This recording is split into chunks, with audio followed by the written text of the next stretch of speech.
제자 중 여럿이 듣고 말하되 이 말씀은 어렵도다. 누가 들을 수 있느냐 한데,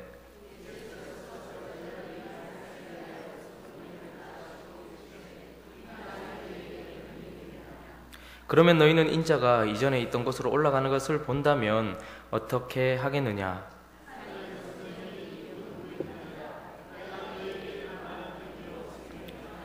그러나 너희 중에 믿지 아니하는 자들이 있느니라 하시니, 이는 예수께서 믿지 아니하는 자들이 누구며 자기를 팔 자가 누구인지 처음부터 아심이로라.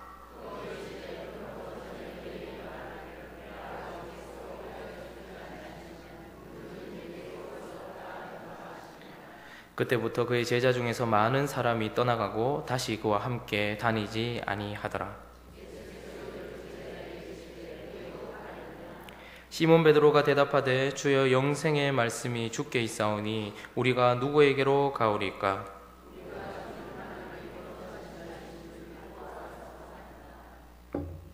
예수께서 대답하시되 내가 너희 12를 택하지 아니하였느냐? 그러나 너희 중에 한 사람은 마귀니라 하시니,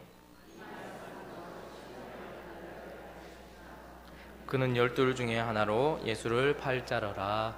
아멘. 요한복음의 말씀은 특별히 요한이 의도를 가지고 이 기록을 이렇게 썼죠. 그가 의도하고 있는 것은 요한복음을 기록함으로 말미암아서, 그래서 그것을 읽고 듣는 자들이 예수를 그리스도로 받아들이게 하기 위한 의도를 가지고 그렇게 글을 썼다라고 얘기합니다. 그래서 요한복음에 요한이 선택하여서 지금 이렇게 순서를 배열하면서 나가는 그런 사건들은 다 의미를 가지고 있는 것입니다. 왜 이 일 다음에 이런 일을 이야기하고 이런 일 다음에 왜 이런 일을 이야기하는가는 그가 생각내는 대로, 그리고 은혜되는 대로 기록한 것이 아니라 그가 어떤 의도를 가지고 이 이야기를 하고 난 이후에 저 이야기를 하는 것이죠. 예수님께서 유대인들이 예루살렘 성전의 명절을 지키기 위해서 모였던 그때에 예수님께서 그곳에 가셨고, 하필이면 안식일날 병자를 고치셨습니다. 베데스다 연못에 있던 38년이나 된 그 병자를 예수님께서 그때 고치셨습니다. 그 병자는 38년이나 기다렸는데 왜 하필 이때 이 안식일날 그를 고치셨는가? 그것은 아무도 모르지요. 주님의 뜻입니다. 어쨌든 그렇게 고침으로 말미암아서 유대인들의 걸림이 되었습니다. 그래서 그들이 왜 안식일날 이런 일을 하느냐? 내가 사랑하는 자녀가 이렇게 묶임에서 노임을 받는 것이 그것이 너에게 걸림이 되느냐? 그런데 그때부터 주님이 그 얘기만 하시는 것이 아니라 내가 하늘로부터 온 하나님의 아들이다, 이런 이야기를 하니까요, 유대인들이 예수를 급기야는 죽이려고 하죠. 그래서 예수님이 그곳을 떠나시고 그가 갈릴리 지방으로 다시 가셨습니다. 갈릴리 지방에 가셔서 거기에서 우리가 잘 아는 오병이어의 기적을 베풀어 주셨고, 그 기적을 보면서 예수님께서 여기는 자기를 미워했던 사람들이 가득한 그곳에서 떠나셔서 갈릴리 지방으로 가셨을 때에 그가 한 표적들과 그리고 오병이어의 기적으로 말미암아서 거기 있던 많은 사람들은 예수님을 환영했고 예수님을 따라다녔습니다. 급기야는 예수님께서 몰래 떠나셨음에도 불구하고 가버나움까지 배를 타고 쫓아와서 임금 삼으려고 했던, 그런데 그들에게 주님이 너희들이 나를 따르는 이유는, 너희가 지금 나를 열렬히 환영하는 이유는, 너희가 지금 내게 예배드리겠다고 앉아있는 이유는 너희가 표적을 본 까닭이 아니요 떡을 먹고 배부른 까닭이다, 이렇게 이야기하시면서 그들에게 주님이 말씀하시고자 하는 똑같은 단어를 사용하시지요. 떡에 대한 이야기, 그들이 떡에 대한 이야기를 했고 주님도 떡에 대한 이야기를 했는데, 예수님이 지금 너희가 말하는 떡과 내가 말하는 떡, 단어는 같을지 모르지만 그러나 그 속에 있는 진정한 의미에 대해서 주님께서 말씀하시기 시작하니까 거기 있었던 많은 사람들이, 성경에서는 그들을 무리라고 표현합니다. 그 무리들이 예수님이 무슨 말씀 하시는지 이해를 못하고 마음이 더 어려워지고, 그래서 많은 무리들이 떠나갔습니다. 예수님께서 너희가 내 살과 피를 먹어야 할 것이다, 이런 이야기를 하니까 그들이 정말 육신적인 살과 피를 이야기하는 줄 알고, 어떻게 네가 네 살과 피를 내게 나눠줄 수 있느냐, 이래 하면서 말이 안 되는 소리를 하니까 그들이 이해를 못하고 그것이 마음이 어려워서 무리들이 떠나갔습니다. 그런데 오늘 본문 말씀은 60절에 보니까요, 제자 중 여럿이 듣고 말하되 이렇게 이야기하면서 제자에 대한 이야기를 합니다. 많은 무리들 중에 대부분은 예수님께서 말씀하시는 것의 참 뜻을 거의 이해하지 못했기 때문에 무리들은 떠나갔습니다. 그런데 그 떠나간 무리들 이후에 남아있는 제자들 또한 지금 무리들처럼 떠나고 싶은 마음이 생기는 거예요. 오늘 본문에 보니까요, 수군거리기 시작하죠. 예수께서 스스로 제자들이 이 말씀에 대하여 수군거리는 줄 알고 내 살과 피를 먹어야 하고 나는 하늘로부터 내려온 생명의 떡이다, 이런 이야기를 하니까 제자들도 수군거리기 시작하고, 문제는 그들이 이 말이 그들에게 걸림이 되었단 말입니다. 그들 또한 예수님께서 말씀하시는 것을 들으면서 떠나고 싶은 마음이 생겼더라는 것이죠. 그런데 무리들이 떠나고 싶어 그렇게 떠나갔던 이유와는 조금 다릅니다. 무리들은 예수님이 지금 무슨 말씀하시는조차 이해를 못해요. 뭐 살과 피를 먹으라, 뭐 이런 종교가 다 있냐. 그런데 제자들이 오늘 떠나고 싶어하고 지금 마음이 어렵고 걸림이 되었던 이유는 예수님께서 이렇게 얘기하십니다. 살리는 것은 영이니 육은 무익하니라. 63절에요. 내가 너에게 이른 말은 영이요 생명이라. 그들에게 걸림이 되어서 제자들은 떠나고 싶었는데요, 걸림이 되었던 이유는 무엇인가 하니까 못 알아들었다기보다는 그 말이 자기들이 기대하고 있는 육신의 떡이나 자기들이 바라보고 있는 육신의 만족에 대한 이야기가 아니라 영적인 일이고 생명에 관한 이야기고 영생에 관한 이야기고 하늘에 속한 이야기다 보니까 지금 이 순간 내게 와닿는 이야기가 아니고, 하나님은 지금 근본적인 이야기를 하시면서 그들에게 영에 대한 이야기, 생명에 대한 이야기, 그런 이야기들을 하니까 그들에게 걸림이 되었다, 이렇게 말하는 겁니다. 어떤 단어를 쓴다고 해서 그 의미가 다 통하는 것은 아니죠. 인생이라는 것은 우리가 알고 있는 단어들을 사용할 때에 그것이 모호하고 그리고 내게 와닿지 않는 단어들이 인생을 많이 살았다, 그 사람이 이제 인생에 연륜이 있다 하는 것은 우리가 흔히들 쓰는 그 단어들이 실제 경험하여서 그 사람이 알게 되는 것. 예를 들면 사랑이다. 우리는 사랑이란 말을 다, 그 낱말을 다 쓰지만 여기 앉아있는 우리 모두가 다 사랑이라는 낱말을 쓴다고 해서 사랑을 알지는 않습니다.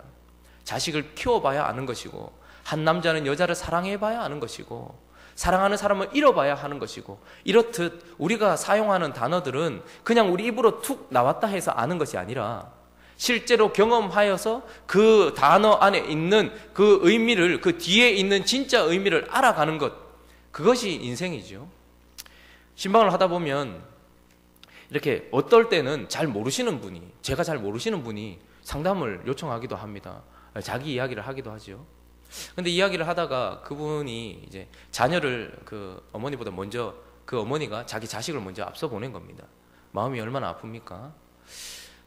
그래서 뭐 그 자녀를 먼저 여의고 그다음에 그 아픈 마음, 그런 어려운 마음들을 가지고 있는 그분이었는데, 저는 쉽게 그 얘기를 했습니다. 아유, 자녀를 먼저 앞서 보내시고 얼마나 힘드십니까?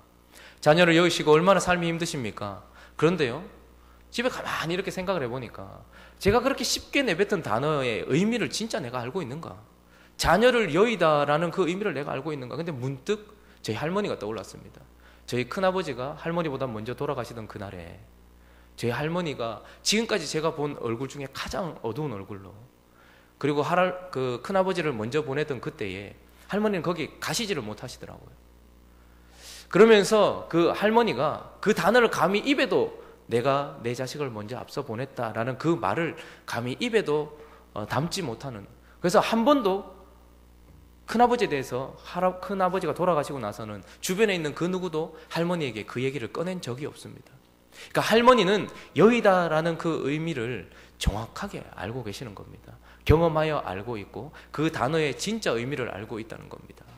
신앙이라는 것, 우리가 신앙이 깊어진다 하는 것, 믿음이 자란다 하는 것, 주님과 더 가까워졌다 하는 것은 우리가 쉽게 사용하고 있는 신앙적인 용어들, 모호하고 그냥 쉽게 내뱉을 수 있는 그런 말들이 실제 의미가 주님께서 우리에게 부어져서 그것을 알았을 때에, 그것을 알아갈 때에 신앙이 자랐다, 이렇게 얘기하는 겁니다. 다윗 인생에게 찾아오셔서 주님이 기름을 부으시고 그를 왕으로 세웠다라는 그 말, 우리는 너무나 쉽게 얘기하지만 왕으로 기름 부음 받은 다윗이 왕으로 기름 부음 받았다라는 그 의미가 무엇인 줄 아느냐라고 우리에게 묻는다면 우리는 결코 알 수 없습니다. 왜냐하면 사울이 하나님께 제대로 하지 못하고 반역했으니까 그가 버림을 받고, 그래서 하나님의 마음에 합한 다윗을 왕 세워가지고 그가 왕이 되어서 이스라엘을 통치했다, 이것으로 끝낼지 모르겠지만, 그래서 왕이란 자기가 하고 싶은 것, 그 높은 자리에 앉아서 나라를 다스리고 자기 하고 싶은 것 마음대로 하는 그거 왕 아니냐? 우리는 그렇게 얘기할지 모르겠지만, 하나님은 다윗을 왕으로 기름 부음 받았다 하는 그 의미는 내가 정말 다윗을 그냥 그 자리에 앉히는 것이 아니고 그 자리에 앉을 만한 사람으로 만든다는 의미였습니다. 그래서 그는 광야로 내몰려야 했습니다. 장인어른에게 늘 죽음의 고통 가운데 있어야 했고, 그가 기름 부음 받았기 때문에 나라를 세워야 되는데 하나님이 세우실 때까지 기다려야 되는 겁니다. 이게 얼마나 어려운 일입니까? 이미 기름 부음 받았음에도 불구하고 하나님의 나라는 하나님이 세우셔야 되기 때문에 그는 여러 사람들을 모으거나 말을 의지하지 아니하고 끝까지 하나님이 사람들을 불러 모으시고 나를 그 자리에 앉히시기까지 그냥 앉아 있는 겁니다. 그게 왕이다라는 것을. 그래서 그들에게 모인 사람들은 누구였습니까? 모든 환난당한 자, 빚진 자, 원통한 자들 400명이 모였고 그런 사람들이 다 모여 있었습니다. 교회도 이런 경우가 많아서, 이런 사람들이 모였으면 언제 터질지 모르는 시한폭탄 같아서 워낙 상처받는 사람들이 많아서 삶에 대한 사울 통치 밑에 있을 때에 그 받았던 고난과 아픔 때문에 왜 하나님은 이렇게 하시는가라는 그런 꼬인 마음을 가지고 있는 그들이, 왕이란 것은 다윗을 보면서 똑같은 상황 속에 있으면서도 왕이란 하나님을 이 상황 속에서도 경외하는 것을 보여줘야 되는 것이라는 것을 다윗을 통해서 하나님께서 시연하셨기 때문에 그 환난당하고 빚지고 원통한 자들 앞에 다윗이 결코 사울에게 손도대지 않고 하나님이 하실 때까지 기다리는 것을 그들에게 보여주는, 이게 왕이다 이렇게 얘기하니까 너무 어려운 겁니다. 이런 삶이 너무 어려운 겁니다. 우리가 생각하는 너무나 쉽게 나는 하나님의 자녀입니다. 그런데 이 단어조차도 우리는 쉽게 내뱉을 수 있지만, 그러나 그 하나님의 자녀입니다라는 그 단어 이면에 있는 하나님이 우리에게 너는 내 자녀다 얘기할 때 그 의미는 우리가 하나님을 등에 업고 이 세상의 환난과 고통 속에서 열애되거나 그 가운데서 벗어나서 내가 원하는 것을 이루어가면서 이 땅에서 호요식하다가 하늘나라 가는 것, 우리는 그렇게 생각하며 그 단어를 사용할지 모르지만, 하나님은 그게 아니라 이 땅 속에서 그들이 받는 고난만큼이나 오히려 더 큰 고난을 받으면서, 오히려 이유도 없는 애매한 고난을 받으면서도 하나님 한 분 닮아가는 것, 예수 알고 예수 더 닮고 그런 예수를 전하는 것, 그게 내 자녀다 이렇게 얘기하니, 이 단어의 의미를 알아가면 알아갈수록 우리가 얼마나 힘이 드는지요. 요셉의 경우도 마찬가지 아닙니까? 그가 꿈을 꿨을 때 입을 다물지 아니하고 형제와 어머니 아버지에게 이야기를 했습니다. 11볕단이 나에게 엎드리더라. 해와 달과 11별이 나에게 절을 하더라.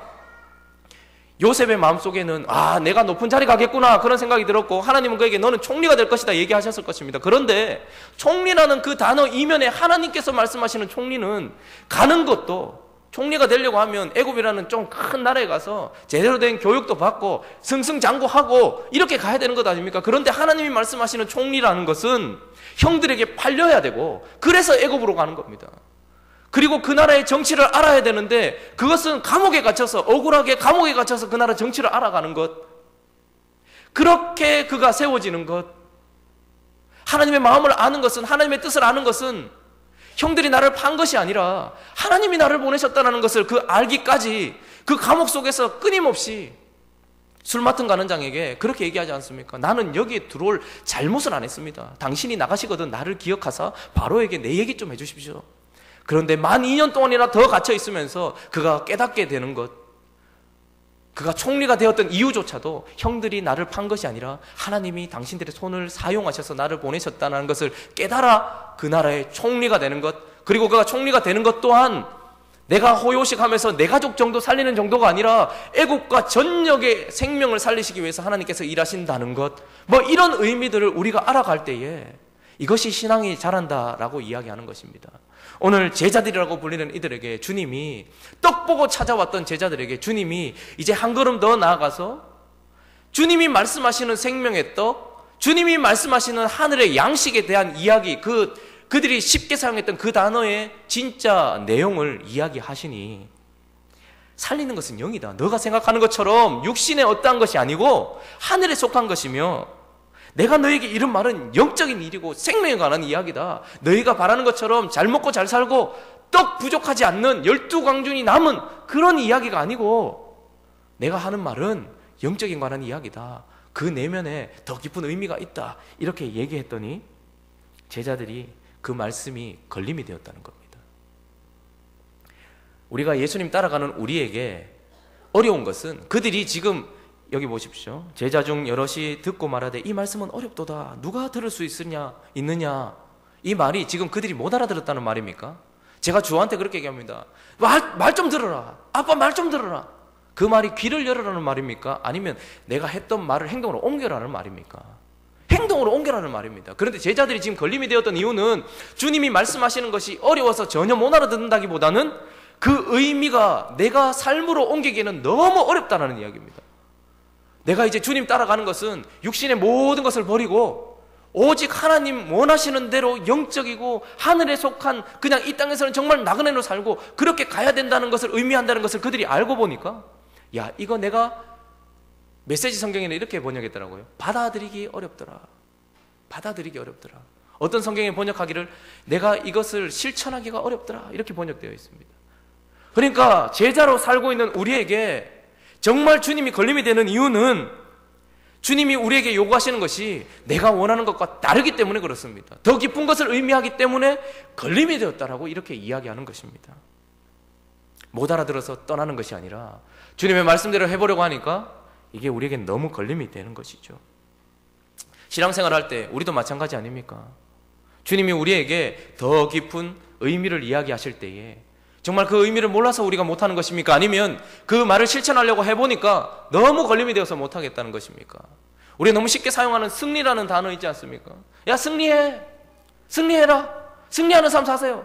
그러나 그 승리의 의미가 우리가 생각하는 것처럼 누군가를 짓밟고 내가 원하는 자리에 올라가서 누구도 내게 어떻게 할 수 없는 자리, 누구도 나를 건드릴 수 없는 자리에 있는 그것, 그래서 내 마음이 편안한 그것을 승리라고 얘기하지 않고 주님은 우리에게 승리가 그런 승리가 아니고 네가 져야지 이기는 것이고 네가 죽어야지 이기는 것이고 내가 말하는 승리는 그거다 이렇게 얘기하시니 얼마나 어렵습니까?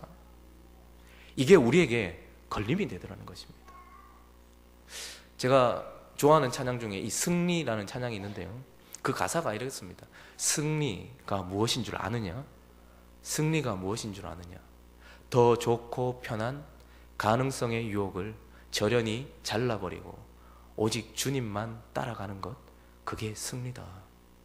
우리가 생각하는 승리는 더 좋고 편한 가능성의 유혹이 아니고 가능성이 실현되어 내 삶 속에서 이루어지는 것을 승리라고 얘기하고, 그래서 주님이 역사하셨다 얘기하지만, 그러나 주님이 승리라고 말하는 것은 그 가능성의 유혹을 저련히 끊어버리고 오직 주님만 따라가는 것.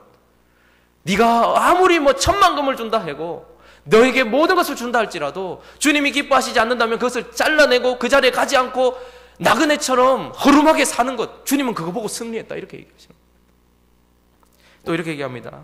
하고 싶은 말, 그 많고 많은 말 모두 힘겹게 억누르고 오직 주께서만 말씀하시게 하는 것, 바로 승리다 이렇게 얘기합니다. 우리는 막 말하고 싶잖아요. 그런데 우리는 말해서 그 사람 바꾸고 말해서 그 사람 확 누르고 그게 승리라고 생각하는데, 주님은 그 많고 많은 말, 그 하고 싶은 말 힘겹게 억누르고 오직 주님만 말씀하게 하시는 것, 주님이 말씀하실 때까지 기다리고 주님이 말씀하라 할 때까지 기다렸다가 주님이 말씀하시게 하는 것, 그게 승리다 이렇게 얘기합니다.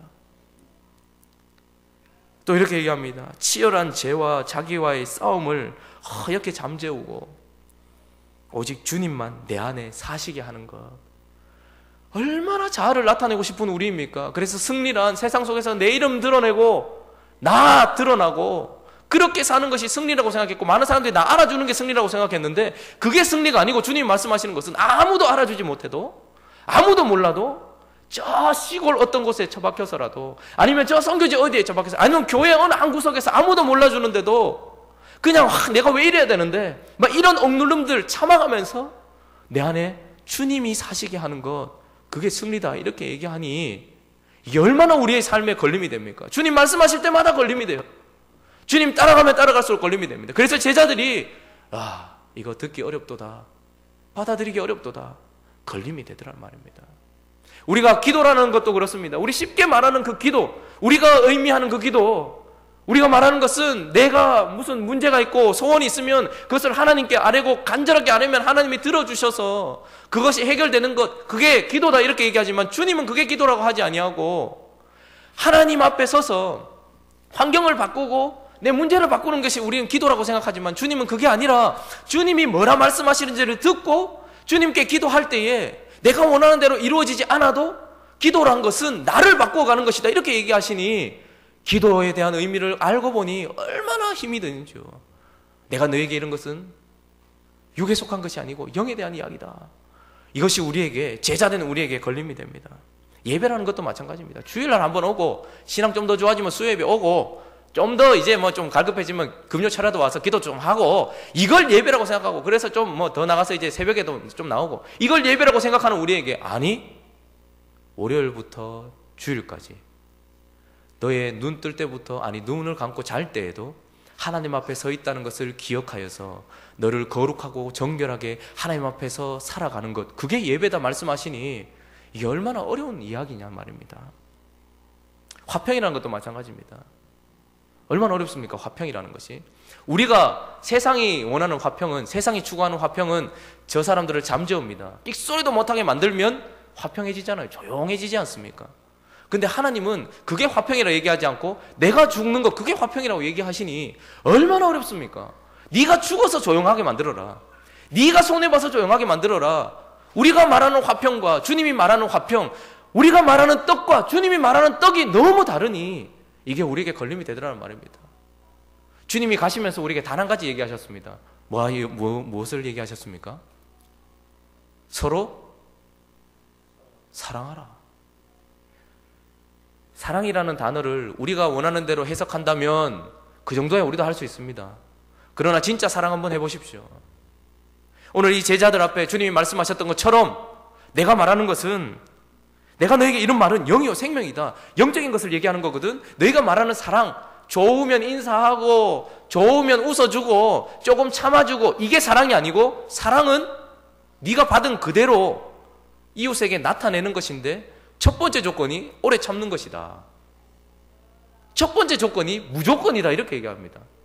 제가 사랑에 대해서 이야기할 때 얼마나 힘이 드는지 모르겠습니다. 주님 내게 사랑하라고 단 한 가지 얘기하시는데 그걸 못하겠어요. 왜냐하면 제 안에 이게 걸림이 되는 거예요. 저한테는. 왜냐하면 저 사람 잘못하는 게 뻔하게 보이는데 주님 이거 뭐 어떡하란 말입니까? 왜 나만 자꾸 내보고만 사랑하라고 하십니까? 제 주님 앞에 한 가지 내놓았던 게 그거였습니다. 주님 알겠습니다. 네, 사랑하겠습니다. 그런데 이거 하나만 이 사람이 안 하면 내가 사랑하겠습니다. 제가 그것 때문에 늘 걸려 넘어지는 겁니다. 그 사람이 너무 어려운데 제가 생각했던 것은 상식, 정말 내가 상식, 좀 상식적으로만 내가 뭐 다른 거, 큰 거 요구하는 것이 아니라 좀 상식적으로만 해주고 이거 하나만 내가 한다면 근데 주님이 그때 제 마음속에 말씀하셨던 것은 무엇이는가 하니까 형과 사랑이라는 것은 무조건이다. 무조건. 너는 지금 그 사람에게 99개를 용납해주고 1개 용납 안 한다고 얘기하는데 그러나 그 1개 때문에 네가 그 사람을 사랑하지 못하니 사랑이라는 것은 0으로 만드는 것이다. 조건을 0으로 만드는 것이다. 내가 너한테 한 가지라도 조건을 내걸었다면 네가 내게 사랑을 입을 수 있었겠느냐. 나는 너를 무조건 사랑했듯이 너도 저 형제를, 교회 안에 저 사람을, 가정 안에 저 사람을 무조건 사랑해라. 남편이 술 먹고 행패를 부려도 사랑해야 됩니까? 근데 주님은 사랑해라 이렇게 얘기하시니 이것이 우리에게 매우 걸림이 되더라는 것입니다. 무리들과 달리 예수님을 따라가는 제자들에게 걸림이 되었던 이유는 바로 이런 것입니다. 주님이 그 이면에 있는 이야기를 하셨기 때문에 그렇습니다. 그랬더니 어떻게 되었습니까? 66절 같이 한번 읽어보시죠. 요한복음 6장 66절 시작.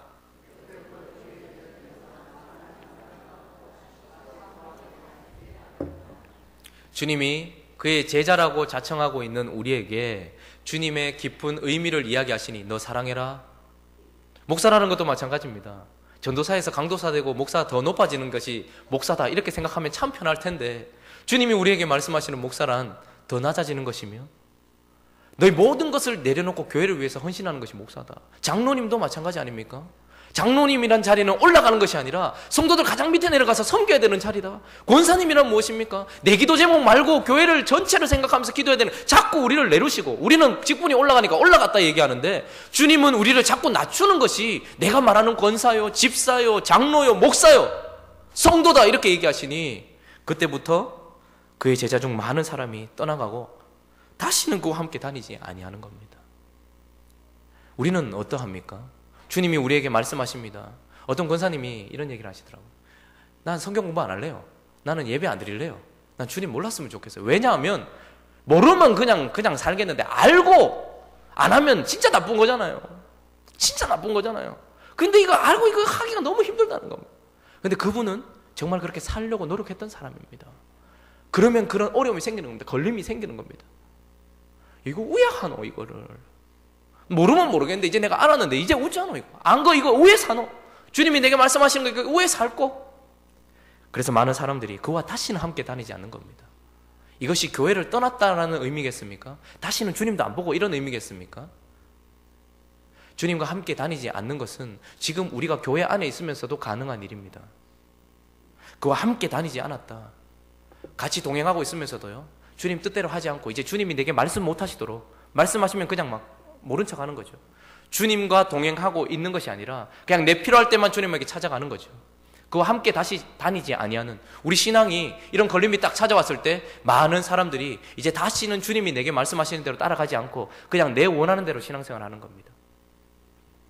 교회 밖에 나갔다는 의미가 아니라 교회 안에 있으면서도 주님과 다시는 함께 다니지 않을 수 있다는 의미입니다. 오늘 뉴스에 보니까요, 어떤 50대 남자가 시체로 발견됐는데요, 뼈로 발견됐어요. 부산에서 50대 남자가 죽은 지 6년 만에 보일러실에서 발견된 겁니다. 이 말이 됩니까? 그런데 그가 살았던 곳은 외진, 자기 혼자 집에 있는 그런 집이 아니고 다세대 주택, 그리고 그는 2층에 살고 있었습니다. 그런데 그가 죽은 것은 6년 전이었어요. 보니까 사인은 자살인 것 같습니다. 보일러실에서 자살을 했는데 그 사람이 집에 이제 가서 문을 열어보니까요, 2006년 11월 달력이 거기 딱 있는 거예요. 그때쯤에 죽으려고 생각을 했겠죠. 그리고 죽었습니다. 그런데 6년이라는 시간 동안 그는 무시당했고, 그러니까 많은 댓글들이 올라왔는데 뭐라고 하는 줄 압니까? 세상이 어떻게 이럴 수 있냐, 비정하게 어떻게 사람을 이렇게 무시하고, 옆에 있는 사람들은 뭐 했냐, 다세대 주택에 같이 살고 있던 사람들은 뭐 했냐, 떡 한 번 안 돌렸냐, 반찬 한 번 안 갖다 줬냐, 사람이 있는지 없는지 확인도 한 번 안 해봤냐, 그 집주인은 뭐 했냐, 이렇게 비난하면서 들고 일어났습니다. 그런데 어떻게 그렇게 사람을 무시할 수 있냐, 이렇게 들고 일어났습니다. 그런데요, 우리는 어떻습니까?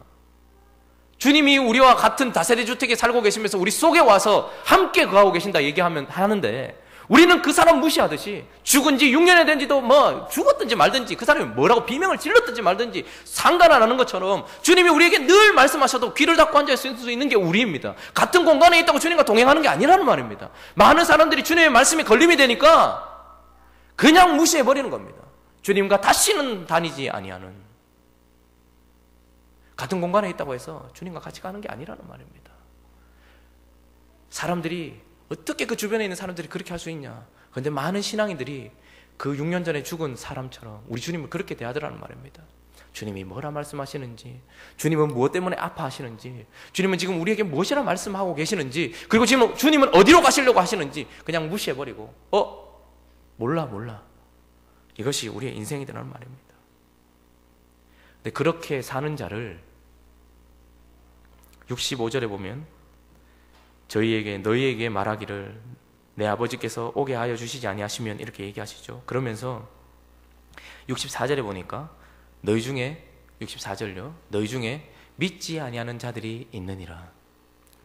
우리가 믿음이 없다 하는 것은 저 사람 교회도 안 나오고, 저 사람 기도도 안 하고, 저 사람 성경도 안 가져다니고, 이게 아니고 주님과 한 공간에 있는 것 같고 예배를 드리러 나오는 것 같아도 주님 말씀하시는 대로 자기를 드리지 않는 것을 믿음이 없는 자다, 이렇게 얘기합니다. 주님이 그래서 이런 자들, 다시는 그와 함께 다니지 않는 자들을 보면서 믿지 아니하는 자들이 있다, 이렇게 얘기합니다.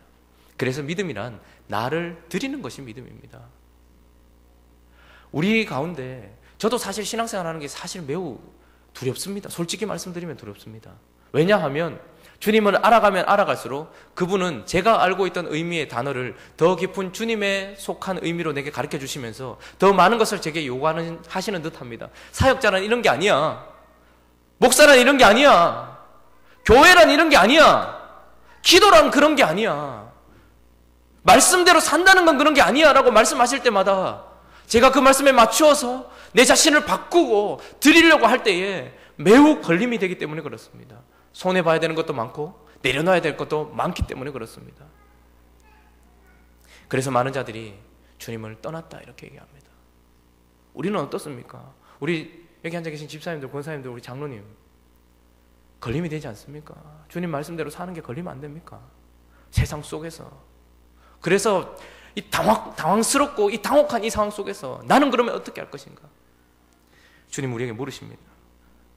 이 67절 우리 같이 한번 읽어볼까요? 67절 제가 읽은 다음부터 우리 같이 한번 6장 67절 예수께서 12 제자에게 이르시되 같이 시작 너희도 가려느냐.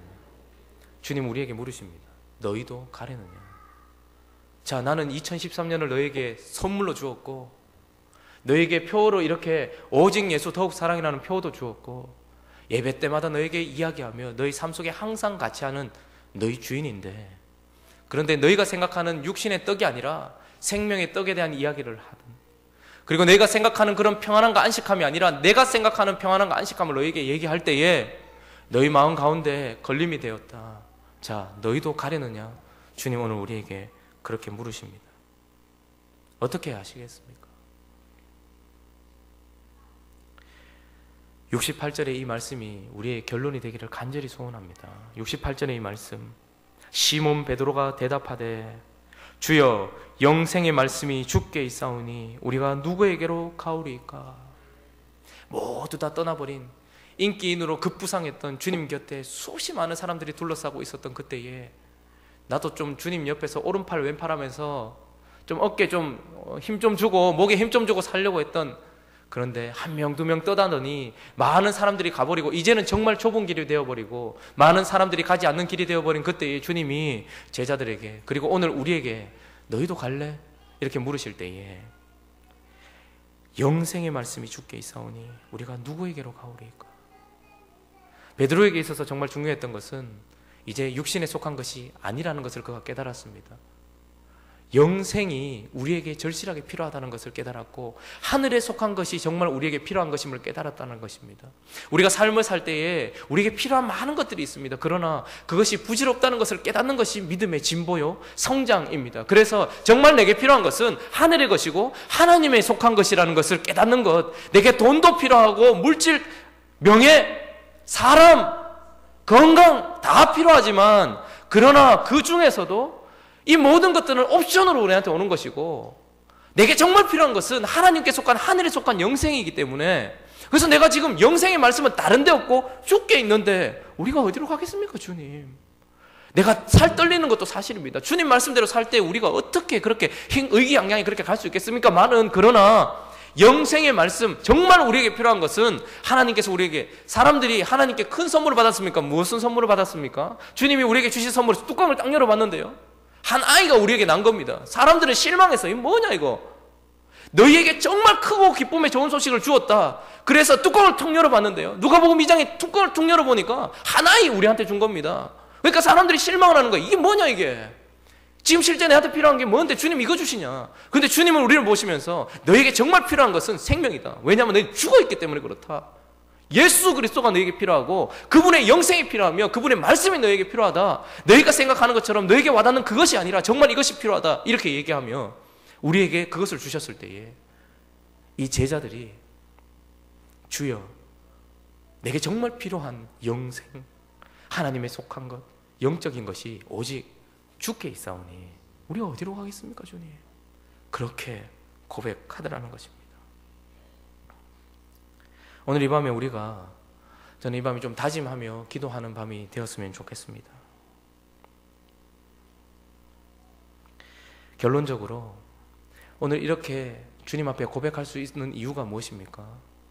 보십시오. 제자 베드로가요, 지금 주님 앞에 영생의 말씀이 여기 있는데 내가 어디 가겠습니까? 라는 이 놀라운 고백을 했던 것은 사실은 그의 열심이 아닙니다. 무엇인고 하니까 65절에요. 그러므로 전에 너희에게 말하기를 내 아버지께서 오게 하여 주시지 아니하시면 누구든지 내게 올 수 없다 하였노라. 그러므로 베드로가 지금 이렇게 고백하고 다짐하고 나갈 수 있고 지금 다 떠난 이 자리에서, 다 떠나버린 그곳에서도 여전히 남아서 주님 따라가겠다고 이 작은 고백을 드릴 수 있었던 것은 하나님이 그를 선택하셨기 때문이고 하나님이 은혜 주셨기 때문이고 하나님이 그 사람을 붙들어 주셨기 때문에 그렇다는 것입니다. 베드로의 인생을 보면서도 그렇지 않습니까? 시몬아, 사단이 너를 밀가부르듯 하려고 내게 청구하였으나 네가 믿음이 떨어지지 않도록 내가 기도하였다. 주님이 불러주시고 주님이 붙들어 주셔서 그렇게 가더라는 것이죠. 오늘 우리가 이곳에 있을 때에 주님 따라가는 것은 그냥 내 열정과 노력만으로 갈 수 없고, 그리고 그것은 우리에게 많은 걸림이 될 수도 있습니다. 그러나 오늘 이 밤에 우리가 한 가지 기억해야 되는 것은, 내게 걸림이 되긴 하지만, 그러나 내게 질문하시는, 너희도 가려느냐? 라고 질문하시는 그 질문은 다 가버린 사람들이 들었던 것이 아니라 남아있는, 떨리고 힘들고 걸림이 되긴 하지만 그러나 남아있을 수밖에 없었던 믿음의 사람들이 그 질문을 듣게 되고, 우리 또한 지금 이 순간에 하나님 앞에 그 질문을 듣는 것입니다. 너희는 가려느냐? 너 그렇게 합리화하면서 세상에 묻혀서 그렇게 살래? 그냥 지금 하던 대로 그렇게 살래? 라고 물으실 때에 그 질문을 들을 수 있다는 것 또한 주님이 우리를 불러주셨기 때문이고, 그것 때문에 우리가 이곳에 있다라는 것을 기억해야 한다는 것입니다. 우리 시간에 기도하며 하나님께 나아가도록 하겠습니다.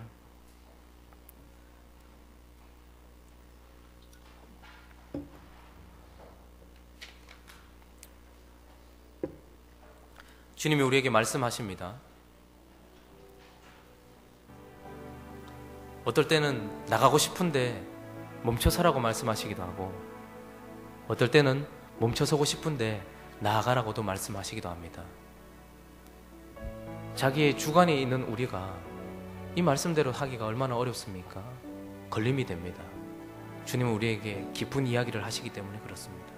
그러나 오늘 이 밤에 우리 시간에 한번 기도할 때에, 주님, 2013년도 주님은 우리에게 필요한 우리의 말씀을 우리에게 하실 것이고 주님의 뜻으로 우리를 빚어가실 것인데, 그 말이 나로 듣기가 매우 어렵고 따라가기가 매우 어려운 것임이 사실입니다. 주님, 우리에게 예수 닮으라고 우리에게 말씀하시고, 참으라고 말씀하시고, 사랑하라고 말씀하시고, 승리하라고 말씀하시고, 기도하라고 말씀하시고, 예배하라고 말씀하시니 그 진정한 의미를 알고 보니 어렵고 힘이 듭니다. 그러나 주님 따라가겠습니다. 영생의 말씀이 여기 계시오니 우리가 어디로 가겠습니까? 주님 붙들어 주시고 다짐케 하시고 인도하여 주십시오. 우리 기도하며 하나님께 나아가도록 하겠습니다. 기도하겠습니다.